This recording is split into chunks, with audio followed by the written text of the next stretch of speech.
Works great. I'm using it for my gig Ethernet and hardwiring my office.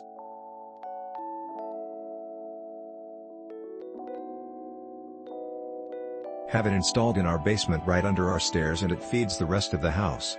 2 kids' rooms, a master bedroom and living room, and soon out to our garage and office. Test speeds have come in right where they should be and temps are just right. Worked great. Nicely built. Quality service until the end. A Ricochet got it and ended its life. Buying another as a replacement. During the COVID-19 crisis I have been ordered to work from home. I bought this switch to help provide better connectivity, wired instead of Wi-Fi, for multiple computers and other internet-connected devices. This is just a switch, there is no Wi-Fi, there is no router, it simply allows you to connect up to 15 devices to your internet router, DSL or cable. I've got it wired to a couple devices right now, and everything works as intended. Because I'm now on a wired line, my throughput is higher, and I feel that I'm more secure, running on a wire instead of Wi-Fi. I was already in the attic running Cat5e cable for some PO cameras and had a lot of Cat5e left over, so I decided to run Ethernet ports to every room. I'm using a Netgear router, non-mesh, to cover around 2,200 square feet, and it just doesn't reach the back office very well, and my Plex server in the living room doesn't like Wi-Fi either. About 2 years ago I got some TP-Link powerline adapters and they've been serving me pretty well. The first speed test after getting the office wired up have been quite encouraging. 234% speed improvement. Not shabby. The switch is mounted in the garage attic, trying to limit the length of my runs a bit. So far, very happy.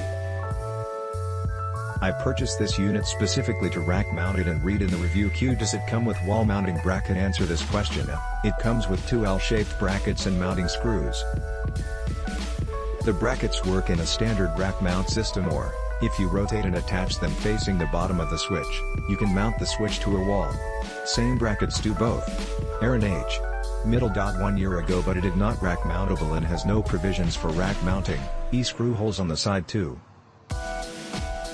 Typically a 16-port switch is for a rack and has the brackets or option to add later. This unit does not. TP-Link is a good product, so that is not an issue, but if you have a rack you need a shelf or a hard pass on this one. Great bang for buck. Even tests cables. Has a CLI. Web UI works well, but has learning curve in doing PO, several VLANs and LASP connections. Has 3 fans. Quiet. Unless you intend to fully take advantage of Unify's integration features, save your money and get this switch over the Ubiquiti PO switch.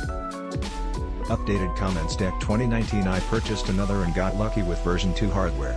The firmware is nicer than any other TP-Link GUI so far, and there was an update from July 2019, so you know they are actively supporting this product, D1500G8TV2. With this version you can remove ports from System VLAN 1, PIV 1. This is great. Now if they could assign ports to be trunk or access. I like this one so much I'll buy another if needed. At the cost you can buy 2 of these for one Unify US8, about $95 average. However, if you find yourself modify ports a lot, like in a lab, then perhaps Unify makes sense since it is so easy to manage. I'm using these TP-Links in situations where I will not likely need to modify ports in many months, if not years. Updated comments. Sep 2019. I was thinking about putting this switch into the WAN side or DMZ to host a few devices on an isolated VLAN. Click link in description for more reviews.